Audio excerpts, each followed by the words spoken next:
কি অবস্থা সবার, র্যান্ডম অ্যানিমেশনের আরো একটা নতুন ভিডিওতে তোমাদের সকলকে জানাই স্বাগতম। আজকে আমরা জানবো সোলো লেভেলিং এর সিজন 2 এর 3 নম্বর এপিসোডের কাহিনী। আমি পুরা 1 মাস 20 দিন পর আবারও কোন একটা সিরিজে ভয়েস দিতে চলে আসছি, তাই আমি কিন্তু মোটামুটি ভালোই কনফিউজ যে তোমরা আমাকে মনে রাখছো নাকি আমি তোমাদের ব্রেন থেকে আউট হয়ে গেছি, মানে তোমরা আমাকে ভুলে গেছো নাকি। যাই হোক, আমাকে তোমাদের মনে আছে নাকি সেটা অবশ্যই জানিয়ে দিও। তো আজকে আমরা সোলো লেভেলিং এর 3 নম্বর এপিসোড সম্পর্কে জানবো, তবে তার আগে আমরা সোলো লেভেলিং এর সিজন 2 এর 2 নম্বর এপিসোডের ছোট্ট একটা রিক্যাপ দেখে নিব। সোলো লেভেলিং এর সিজন 2 এর 2 নম্বর এপিসোডে আমরা দেখেছিলাম জিনউ হোয়াইট টাইগার গিল্ডের আন্ডারে থাকা একটা ডানজনের মধ্যে যায়, তবে হঠাৎ করেই সেই ডানজনটা একটা রেড গেটে ট্রান্সফর্ম হয়ে যায়। আর ওই রেড গেটে আইস বিয়ার সহ আরো অনেক এলস টেলস ছিল, মানে মোটামুটি ভালো একটা ফাইট দেখেছিলাম। এন্ড 2 নম্বর এপিসোডের শেষে জিনউ ওই আইস বিয়ার বলো বা ওই আইস এলস বলো সবাইকে হারিয়ে দেয়। এন্ড ওইখানেই কিন্তু আমাদের 2 নম্বর এপিসোড শেষ হয়ে গিয়েছিল। তো এখন আমরা সরাসরি 3 নম্বর এপিসোড শুরু করব। 3 নম্বর এপিসোডের শুরুতেই আমরা একটা ডানজনের ভেতরের সিন দেখতে পাই। তোমাদের হয়তো মনে আছে সান জিংউ জিনহোর সাথে বিভিন্ন রেডের মধ্যে যায়। তো এই ডানজনের মধ্যে মূলত সান জিংউর শ্যাডো সোলজারই সকল কাজগুলো করছিল। পাশেই জিনহো একদম চুপচাপ বসেছিল। তবে জিনহুর এই সকল শ্যাডো সোলজারদেরকে দেখে জিনহো অনেক বেশি অবাক হয়ে যায়। জিনহো যখন সান জিংউকে এই ব্যাপারে প্রশ্ন করে তখন জিনউ বলে, আরে হ্যাঁ, আমি তো এদের সাথে তোমাকে পরিচয় করিয়েই দিইনি। এই জিনিসটা তোমাকে বোঝানো একটু কঠিন, তবে তুমি এইটুকু জাস্ট জেনে রাখো যে এটা আমার একটা স্কিল। তো যাই হোক, দেখতে দেখতে এই ডানজনের বসকেও তারা সবাই মিলে মেরে ফেলে। তো এরপর এই ডানজনের ভেতরে থাকা ক্রিস্টাল গুলো মাইনিং করার সময় চলে আসে। তো এই ডানজনের ভেতরের ক্রিস্টাল গুলো মূলত এই শ্যাডো সোলজাররাই মাইনিং করছিল। এটা দেখে জিনহো অনেক বেশি হতাশ হয়ে জিনউকে বলে, আমাকে অন্তত এই মাইনিংটা তো করতে দাও, তা না হলে আমি তো এখানে কোনো কাজেরই থাকবো না। তখনই সান জিংউর একটা শ্যাডো সোলজার এসে জিনহোকে কয়েকটা ক্রিস্টাল দেয়, আর এটা দেখে জিনহো অনেক বেশি খুশি হয়ে যায়। এরপর আমাদের একটা ভাঙা জাহাজকে দেখানো হয়। এই জাহাজটার অবস্থা অনেক বেশি খারাপ হয়ে গিয়েছিল। এই জাহাজে থাকা বেশিরভাগ হান্টার বা সৈনিকরাই অলরেডি মারা গিয়েছিল, তবে এখানে শুধুমাত্র একটা হান্টারই বা একটা সৈন্যই বেঁচে ছিল। এই সৈন্যটা এখানে অনেক বেশি ভয় পাচ্ছিল। সে ইংরেজিতে কথা বলছিল, তার মানে অবশ্যই সে কোরিয়ান না। তো তখনই তার সামনে থেকে অনেক হাট্টা খাট্টা একটা মানুষ চলে আসে। তো এই মানুষটাকে দেখে এই সৈন্যটা অনেক বেশি ভয় পেয়ে যায়, কারণ এই সৈন্যটা ভাবছিল এটা হয়তো কোনো ম্যাজিক বিস্ট। তবে এই মানুষটা বা এই লোকটা তখন বলে, না, আমি কোনো ম্যাজিক বিস্ট না, আমি একটা মানুষ। এখানেই সিন কাট হয়, আর আমরা এবার দেখতে পাই সান জিংউ আর জিনহো একটা বারে এসে সেখানে মদ বা ওই মাংস টাংস খাচ্ছে। তো এখানে আমরা জানতে পারি তারা এই পর্যন্ত মোট 19টা মিশন কমপ্লিট করেছে বা 19টা রেড কমপ্লিট করেছে। তো এতগুলো রেড কমপ্লিট করার কারণে তারা দুজনেই এখানে অনেক বেশি খুশি ছিল। তোমরা অলরেডি জানো যে জিনহো নিজের একটা গিল্ড বানাতে চায়, আর এই কারণেই তার এতগুলো কোয়েস্ট মিশন কমপ্লিট করা দরকার। আর এই মিশনগুলো বা এই কোয়েস্ট মিশনগুলো কমপ্লিট করতে তাকে সান জিনউ সাহায্য করছে। আর সান জিনউ তাকে এই মিশনগুলো কমপ্লিট করতে সাহায্য করছে, কারণ এই মিশনগুলো কমপ্লিট করলে সান জিনউর লেভেল আরো অনেক বেশি বেড়ে যাবে। যাই হোক, কথাবার্তার মধ্যে জিনহো সান জিনউকে জিজ্ঞাসা করে, এখন তুমি কি করবে? সান জিনউ তখন বলে, তুমি আগামী 7 দিন হয়তোবা আমার সাথে কোনো যোগাযোগ করতে সক্ষম হবে না, কারণ আমি তখন একটা মিশনে যাব। সান জিনউর এই কথা শুনে জিনহো মনে করে সান জিনউ হয়তো তাকে ইগনোর করছে। এই কারণে সে অনেক হতাশ হয়ে বলে, সান জিনউ, আপনি যদি আমার উপর অনেক বেশি বিরক্ত হয়ে থাকেন তাহলে সেটা সরাসরি আমাকে বলে দিন, আমি আর আপনাকে বিরক্ত করব না, কিন্তু এইভাবে আমার দিক থেকে মুখ ফিরিয়ে নেবেন না। জিনহো তখন বলে, আমি আর আমার ভাই কেউ কাউকে পছন্দ করি না। আমার ভাই আমার চেয়ে 10 বছরের বড়, কিন্তু আজ পর্যন্ত আমরা কোনো সময় একসাথে বসে কথাও বলিনি। জিনহো এখানে হতাশ হয়ে বলে, তুমি যদি আমার নিজের বড় ভাই হতে তাহলে কত বেশি ভালো হতো। এই কথা শুনে সান জিংউ তার ড্রিঙ্কসটা নিয়ে খেয়ে বলে, আচ্ছা ঠিক আছে, আজকে থেকে তুমি আমার ছোট ভাই। এই কথা শুনে জিনহো এখানে অনেক বেশি ইমোশনাল হয়ে যায়, আর সান জিনউকে বলে, এখানে যত কিছু আছে সবকিছুই খাও, আর সবকিছুর বিল আমি নিজে দিব। এরপর আমাদের সেই লোকটার সিন দেখানো হয়, যে লোকটাকে আমরা সেই ভাঙা নৌকাটার মধ্যে দেখেছিলাম। তাকে মূলত এখানে একটা জেলখানায় বন্দি করে রাখা হয়েছিল। তো বাইরে দাঁড়িয়ে থাকা দুজন লোক এই লোকটার ব্যাপারে কথা বলছিল। তো তাদের কথাবার্তার মাধ্যমে আমরা জানতে পারি এই লোকটা নিজেকে একজন হান্টার হিসেবে দাবি করছে, তবে সে ফরেন হান্টার। মানে এই মুহূর্তে আমরা আমেরিকার সিন দেখতে পাচ্ছি, তবে এই লোকটা বলছে যে সে কোরিয়ান একজন হান্টার, আর সে 10 বছর আগে একটা ডানজনের মধ্যে গিয়েছিল, আর সে সময় মতো সেই ডানজন থেকে বাইরে বের হয়ে আসতে পারেনি। এই কারণে সে বিগত 10 বছর সেই ডানজনের মধ্যেই ফেসেছিল। আর কিছুদিন আগেই ইউনাইটেড স্টেটের পাশে একটা গেট ওপেন হয়েছিল, তো সে এই গেটের মাধ্যমে এই পৃথিবীতে আবার চলে এসেছে বা সেই ডানজনের বাইরে চলে এসেছে। তবে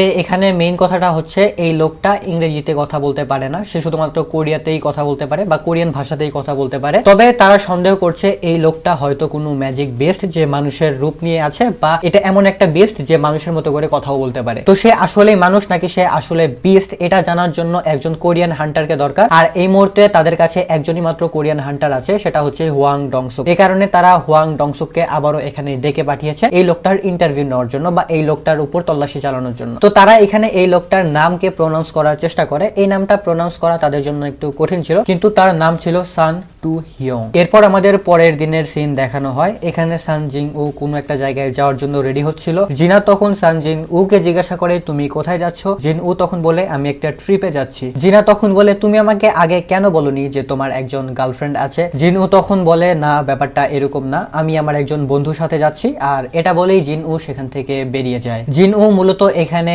এসেছে সেই ডেমন ক্যাসেলে। তোমাদের হয়তো মনেই আছে সিজন 1 এ জিন উ এই ডেমন ক্যাসেলের মধ্যে এসে এই ডেমন ক্যাসেলের যে গেট পাহারা দেয় ওই সার্ভারেসের সাথে ফাইট করেছিল। তবে তখন সান জিং উর লেভেল ছিল মোটামুটি 20 এর মতো, তবে বর্তমানে তার লেভেল অলমোস্ট 3 গুণ বেড়ে গেছে। তার মানে তার লেভেল এখন 60 এর আশেপাশে। ডেমন ক্যাসেলের মধ্যে ঢোকার সাথে সাথেই জিন উর কাছে একটা কোয়েস্ট আসে, আর এই কোয়েস্টে লেখা ছিল তাকে যে কোনো ভাবে 10,000 সোলকে একত্রিত করতে হবে। এরপর জিন উ এই ক্যাসেলের মধ্যে ঢুকে যায় এবং সে তার সামনে অনেক ডেমনদেরকে দেখতে পায়। তবে জিন উ তখন চিন্তা করে এখানে কি আসলে 10,000 ডেমন আছে? এরপরে সিন শিফট হয় আর আমরা জিনহোর সিন দেখতে পাই। সে তার বাবার সাথে একটা মিটিং এ বসেছিল। তার বাবা তখন তাকে বলে তুমি কি চাও, আমি আমাদের গিল্ড এখন তোমার হাতে তুলে দেই? তুমি তো জিনসুং এর প্ল্যান সম্পর্কে জানো তাই না? আচ্ছা, এই জিনসুং হলো এই জিনহোর বড় ভাই। তার বাবা তখন তাকে বলে তুমি জিনসুং এর প্ল্যান সম্পর্কে জানার পরেও তুমি এই কথা আমাকে বলছো? জিনহো তখন বলে জিনসুং হলো বাইরের কোনো একজন হান্টারকে আমাদের গিল্ডের গিল্ড মাস্টার বানাতে চাইছে, যেটা আমাদের কোম্পানির জন্য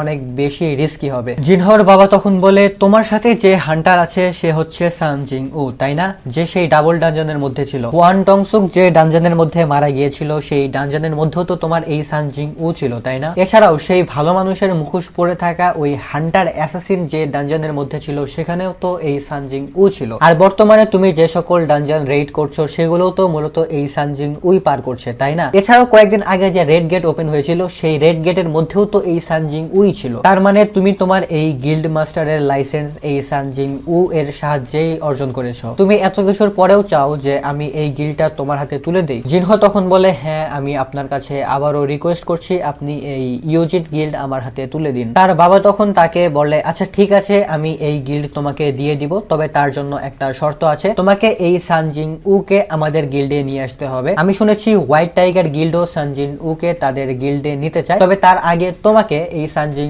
উ কে আমাদের গিল্ডে নিয়ে আসতে হবে। তো তুমি কি এরকমটা করতে পারবে? জিনহো তখন বলে হ্যাঁ অবশ্যই, আমি চেষ্টা করব। এরপর আমাদের ডেমন ক্যাসেলের সিন দেখানো হয়। এখানে জিন উ অনেক বেশি ডেমনদেরকে অলরেডি মেরে ফেলেছে, তবে জিন উ এখানে একটা জিনিস লক্ষ্য করে, সে এই ডেমনদের আত্মাকে এক্সট্রাক্ট করতে পারছে না, মানে এদেরকে সে তার শ্যাডো সোলজারে বা শ্যাডো আর্মিতে নিতে পারছে না। তো এই সকল ডেমনদেরকে মারার পর জিন উ একটা এন্ট্রি পারমিট পায়, মানে সে এখন ফার্স্ট ফ্লোরে আছে, সেকেন্ড ফ্লোরে যাওয়ার জন্য একটা এন্ট্রি পারমিট পায়, মানে এই পারমিটের সাহায্যে সে পরবর্তী ফ্লোরে যেতে পারবে। এখন জিন উ যেখানে ছিল সেখান থেকে দ্বিতীয় ফ্লোরে যাওয়ার গেট অনেক বেশি দূরে ছিল। এ কারণে জিন উ এখানে সেই আইস বিয়ার ওয়ালা যে বস আছে না, মানে ট্যাঙ্ককে এখানে ডাকে। এরপর সে ট্যাঙ্কের পিঠে চড়ে সেই গেটের দিকে যেতে থাকে। সেই গেটের দিকে যাওয়ার পথে রাস্তায় যতগুলো ডেমন আসছিল এই সকল ডেমনদেরকে এই ট্যাঙ্কি খুবই সহজে মেরে ফেলছিল। এরপর আমাদের চাহি ইনের সিন দেখানো হয়। সে এই মাত্র সুইমিং শেষ করে উপরে উঠে এসেছে, তো স্বাভাবিকভাবে তাকে দেখে আশেপাশে থাকা মেয়েরাও অনেক বেশি ইমপ্রেস হয়ে যায়। এখানে চাহি ইন চই জং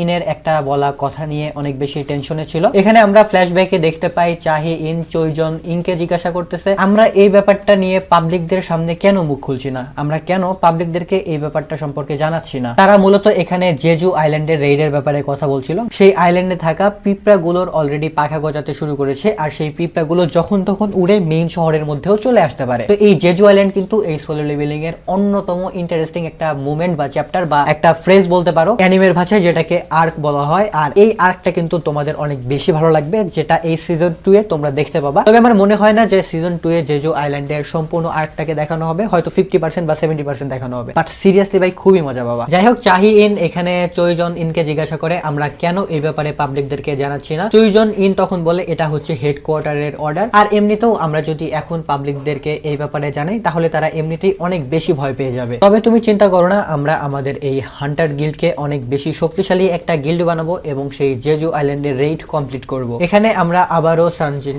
উকে দেখতে পাই। সে এখানে চিন্তা করে আমি যখন প্রথম এই ডেমন ক্যাসেলের চাবি পেয়েছিলাম তখন আমার মনে হয়েছিল এটা হয়তো এস র্যাঙ্কের ডানজন, তবে এখন মনে হচ্ছে এটা সর্বোচ্চ বি র্যাঙ্কের ডানজান হতে পারে। এরপর ধীরে ধীরে সানজিং ও উপরের ফ্লোরের দিকে যেতে থাকে। যাওয়ার সময় সে বিভিন্ন ডেমনদের সাথে ফাইট করে। সেখানে আসার আগে বিভিন্ন রেশন নিয়ে এসেছিল, মানে খাবার দাবার নিয়ে এসেছিল, সেগুলো খেতে থাকে। এখানে সানজিং ও চিন্তা করে আসল টাওয়ারে যেরকম 100টা তলা আছে বা 100টা ফ্লোর আছে, হতে পারে এই ডানজানের মধ্যেও হয়তো 100টা ফ্লোর আছে বা 100টা স্তর আছে। ধীরে ধীরে জিনু মোটামুটি অনেক উপরে চলে যায়, তবে তার কাছে এখন অলমোস্ট খাবার শেষ হয়ে গিয়েছিল, এ কারণে তাকে এখন ফিরে যেতে হতো। আর এমনিতেও সে জিনাকে প্রমিস করেছিল যে সে 1 সপ্তাহের মধ্যে ফিরে আসবে, তো এই কারণে জিনুর কাছে এখন সময় অনেক বেশি কম। তো ফাইনালি জিনু এখানে 10,000 সোল কালেক্ট করে ফেলে। আর এই সময়ে জিনু ছিল 49 নাম্বার ফ্লোরে। এখন 49 নাম্বার ফ্লোর থেকে 50 নাম্বার ফ্লোরে যাওয়ার জন্য জিনুকে এই লোয়ার ফ্লোরের ডেমন কিংকে হারাতে হবে। মানে এই যে ডেমন কিংটাকে দেখতেছো, এটা হচ্ছে লোয়ার ফ্লোরের ডেমনদের কিং। তো যাই হোক, এখন সিন শিফট হয় আর আমরা দেখতে পাই হোয়াইট টাইগার গিল্ড থেকে দুইজন জিনউর সাথে দেখা করতে এসেছে,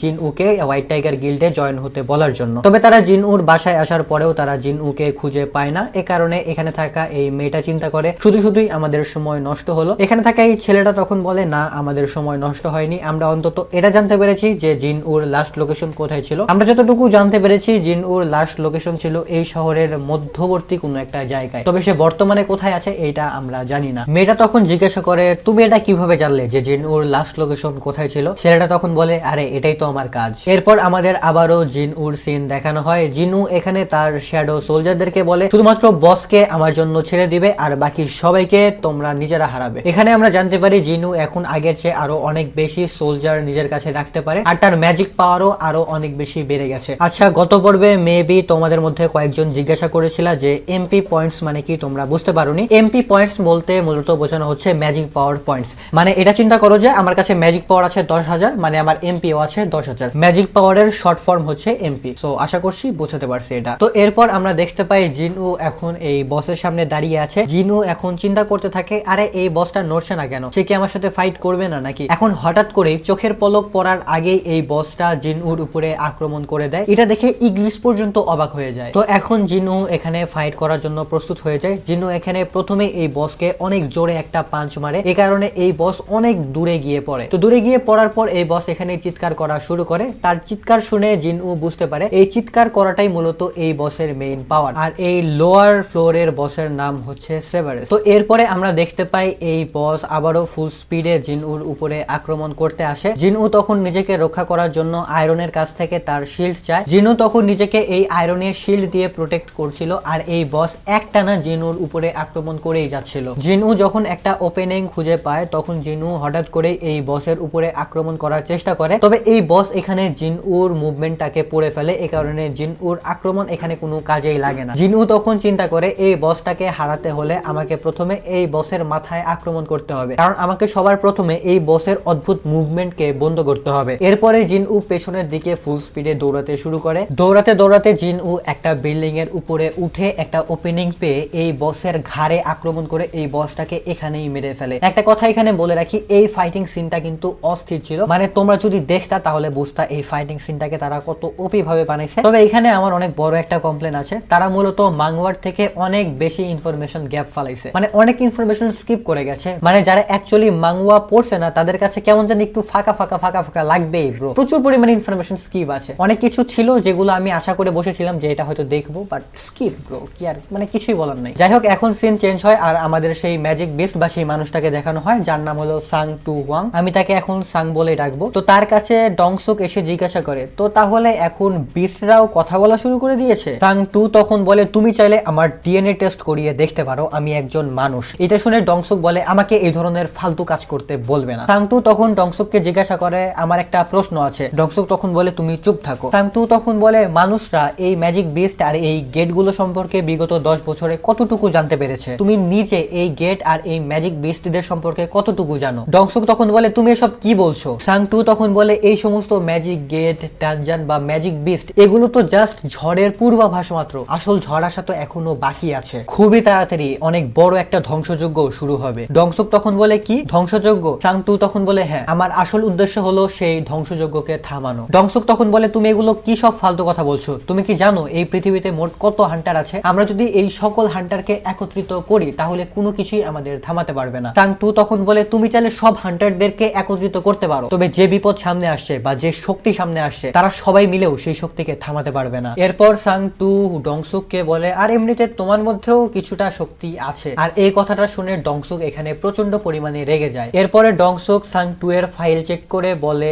আচ্ছা তোমার মতো ম্যাজিক বিস্টেরও তাহলে নাম আছে আর তোমার বউ বাচ্চাও আছে, তুমি কি আমাকে বলবে যে তোমার বাচ্চার নাম কি? তোমার কি মনে আছে যে তোমার ছেলের নাম কি? এখানে সাং টু তখন বলে আমার ছেলের নাম সান জিং উ। মানে হ্যাঁ ভাই, এটাই হচ্ছে তোমাদের সোলো লেভেলিং এর মেইন ক্যারেক্টার সান জিং উ এর বাবা। সোলো লেভেলিং এর ফার্স্ট সিজনে কিন্তু বলা হয়েছিল যে সান জিং উ এর বাবা একটা মিশনে গিয়ে হারিয়ে গিয়েছিল, আর এটাই হচ্ছে সান জিং উ এর বাবা। এন্ড তোমরা তাকে দেখেই হয়তো বুঝতে পারছো যে সে নিজে এস র্যাঙ্কের হান্টার। সাং টু এখানে ডংসুককে জিজ্ঞাসা করে তুমি এত বেশি হিংস্র কেন? ডংসুক তখন বলে আমি তোমার কোনো প্রশ্নেরই উত্তর দিব না। ডংসুক তখন বলে তবে আমি তোমাকে একটা জিনিস জানাতে পারি, তোমার ছেলে সান জিং উ মারা গেছে, আর তুমি যদি তার সাথে কথা বলতে চাও তাহলে নরকে গিয়ে তার সাথে কথা বলো। মানে ওই যে রেড গেটের মধ্যে সান জিং উ গিয়েছিল না, এই কারণেই ডংসুক ভাবছে যে ওই রেড গেটের মধ্যেই হয়তো সান জিং উ মারা গিয়েছে। তো সান জিং উ এর মৃত্যুর কথা শুনে বা সান জিং উ সম্পর্কে এই ধরনের কথা শুনে সাং টু এখানে প্রচন্ড পরিমাণে রেগে যায় এবং তাদের দুজনের শরীরের মধ্যে থেকেই তাদের অরা বের হতে থাকে। এরপর আমাদের সান জিং উ এর সিন দেখানো হয়। সান জিং উ তার শ্যাডো আর্মিকে নিয়ে সামনের দিকে যেতে থাকে। সামনে যাওয়ার সময় তাদের সামনে স্কেলিটন কিং চলে আসে। সান জিং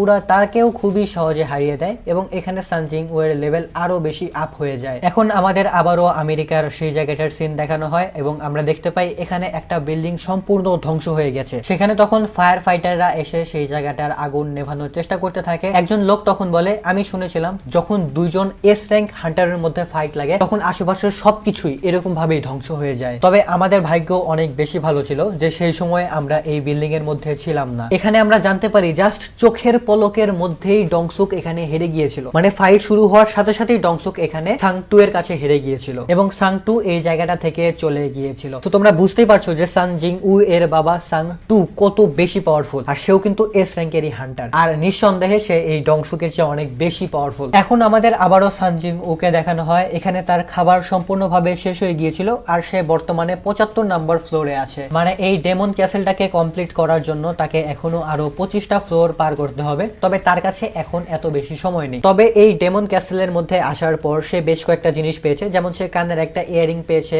একটা নেকলেস পেয়েছে। এই নেকলেসটা মূলত সে এই স্কেলিটন কিং এর কাছ থেকে পেয়েছে যাকে সে এই মাত্র হারিয়েছে। তবে তার সামনে আসা স্ক্রিন বা ডিসপ্লে দেখে বোঝা যাচ্ছে যে তাকে আরো একটা স্পেশাল জিনিস পেতে হবে, তাহলে এই সবকিছু কমপ্লিট হবে। এছাড়াও জিনু এখানে অ্যাভারেশাস গ্লাস নামে একটা জিনিস পেয়েছে যেটা জিন উর কোনো কাজেই আসবে না, তবে জিন উর কাছে থাকা কোনো একজন শ্যাডো সোলজারের এটা কাজে লাগলেও লাগতে পারে। এ কারণে জিন উ চিন্তা করে পরে সে এটাকে তার কোনো একটা শ্যাডো সোলজারকে দিয়ে দিবে। তাছাড়াও সে এখানে কার্স র্যান্ডম লুট বক্স পেয়েছে যেটা সে কোয়েস্ট মিশনে সিলেক্ট করেছিল, যেটা সে বর্তমানে ইউজ করতে পারবে না, এই কারণে সে এখানে মোটামুটি আফসোস করে। এছাড়াও সে এখানে একটা চাবি পেয়েছে, তবে এই চাবি সম্পর্কে কোনো ইনফরমেশনই এই মুহূর্তে জিন উকে জানানো হয় না। এখন দা লাইফ অফ অ্যালেক্সার মানে যেটার সাহায্যে সে তার মাকে বাঁচাতে পারবে সেটাকে কমপ্লিট করার জন্য সে দুইটা ইনগ্রেডিয়েন্টস পেয়ে গেছে। এখন সেটাকে কমপ্লিট করার জন্য শুধুমাত্র আর একটা ইনগ্রেডিয়েন্টস দরকার। মানে ওই একটা ইনগ্রেডিয়েন্টস যদি সে পেয়ে যায় তাহলে সে লাইফ অফ অ্যালেক্সার কে সম্পূর্ণ করতে পারবে এবং এটা দিয়ে সে তার মাকে বাঁচাতে পারবে। তবে এই মুহূর্তে তাকে এখান থেকে চলে যেতে হবে। তবে পরবর্তীবার সে যখন এখানে আসবে তখন সে অবশ্যই এই ইনগ্রেডিয়েন্টসটাকে খুঁজে বের করবে এবং এই এলিক্সার অফ লাইফকে কমপ্লিট করবে। যাই হোক, সোলো লেভেলিং এর 3 নাম্বার এপিসোড এখানে শেষ হয়ে যায়। কালকে অথবা পরশুদিনই কিন্তু সোলো লেভেলিং এর 4 নাম্বার এপিসোডটা চলে আসবে। আর এই এপিসোডটা তোমাদের কেমন লাগছে সেটা অবশ্যই জানিয়ে দিও। আজকের মতো আমি এখানেই বিদায় নিচ্ছি। ভালো থাকো, সুস্থ থাকো, আল্লাহ হাফেজ। তো গাইস, কি অবস্থা তোমাদের? সামনে তো একটা নতুন একটা চকচকে একটা গাড়ি দেখতে পাচ্ছ। এই গাড়িটা কার? তোমাদের নাকি না আমার? আমার তো নিশ্চয়ই না, তোমাদেরই। যেহেতু তোমাদের একটা আমরা প্রমিস দিছিলাম, আমাদের হলো সুজুকি মনোটন একটা বাইক দিব, সাথে রয়্যাল এনফিল্ড দিব। রয়্যাল এনফিল্ড তো কেনার ভিডিও সহ সবকিছু তোমরা দেখছো, আমরা বুকিং দিয়ে আসছি, সেটা আমাদের হাতে এখনো আসেনি। সেটা হলো আমরা শীঘ্রই পেয়ে যাব। ওই রয়্যাল এনফিল্ড পেলে ওটা নিয়েও একটা ভিডিও বানাবো। সো আমরা আপাতত মনোটন কিনে ফেলেছি। আমরা যতটুকু আমরা ইনকাম করতে পারি সেটা থেকে আমরা মনোটন কিনে ফেলেছি শুধুমাত্র তোমাদের জন্য। তোমাদের আমরা মনোটনটা গিফট করবো বলে। সো এই মনোটনটা তোমরা কিভাবে পাবে, কিভাবে পাওয়ার জন্য কিছু ক্রাইটেরিয়া তো আছে। ক্রাইটেরিয়া হলো তোমরা যে আমাদের পেজে এতদিন যে অর্ডার করছো, আমাদের তো শীতের প্রোডাক্ট আপাতত শেষ। শীত এখন শীতের কোনো প্রোডাক্ট নেই, সামনে কি ঈদ আসছে। সো আমাদের ক্যাম্পেইনের টার্গেটটা হলো কি এপ্রিলের 2nd উইক পর্যন্ত। এপ্রিলের 2nd উইকের মধ্যে আমরা অ্যানাউন্সমেন্ট সব করে দেবো। ইভেনচুয়ালি আমরা বড় ধরনের অনুষ্ঠান করে তোমাদের এই গিফটগুলো তোমাদের হাতে পৌঁছে দেবো। সো এখন তোমরা এই ক্যাম্পেইনে কিভাবে পার্টিসিপেট করতে পারো? পার্টিসিপেট করার সহজ উপায় সেটা হলো আমাদের পেজে যেগুলো প্রোডাক্ট আছে আমরা বিভিন্ন আবার কম্বো অফার দেবো। কম্বো অফারে তোমাদের সুবিধা কি? কম্বো অফারে তোমরা একটা প্রোডাক্ট পাইতাছো, তারপর এর উপরে তোমরা ডেলিভারি চার্জও ফ্রি পেতে পারো কম্বো অফারে। শিওর একটা গিফটও পেতে পারো। চিন্তা করো, তোমরা একটা শিওর গিফটও পাচ্ছ, সাথে যদি লাখ টাকা ইনশাল্লাহ বাইকও পেতে পারো। তোমরা শিওর একটা বাইকও পেয়ে যাচ্ছ। গিফট প্লাস বাইক প্লাস হলো পড়ার জন্য প্রোডাক্ট। মানে তুমি যদি আমাদের থেকে কোনো প্রোডাক্ট নাও তোমার খালি লাভ আর লাভ। সত্য কথা বলতে লাভ আর লাভ। চিন্তা করতেছেন ভাই আমরা পার্টিসিপেট করবো, কিন্তু আলামিন ভাই আমাদের বলে দিয়েছে আমাদের মধ্যে কারা পার্টিসিপেট করতে পারবো না, শুধুমাত্র তোমরাই পারবে। সো গাইস তোমরা দেরি করো না, যা পেজে আসে অর্ডার করে ফেলো। বিভিন্ন ধরনের আমরা নতুন নতুন ড্রপ শোল্ডার এনেছি, ড্রপ শোল্ডারগুলো অর্ডার করো। খুবই অসাম ক্যাটাগরির একটা ড্রপ শোল্ডার, ইভেনচুয়াল অসাম ক্যাটাগরির ফেব্রিক, মানে মাইন্ড ব্লোয়িং। সো দেরি না করে তোমরা এখনই পেজে নক করো বা ওয়েবসাইট ভিজিট করো, অর্ডার করে ফেলো, আমাদের ক্যাম্পেইনে তোমরা অংশগ্রহণ করে ফেলো।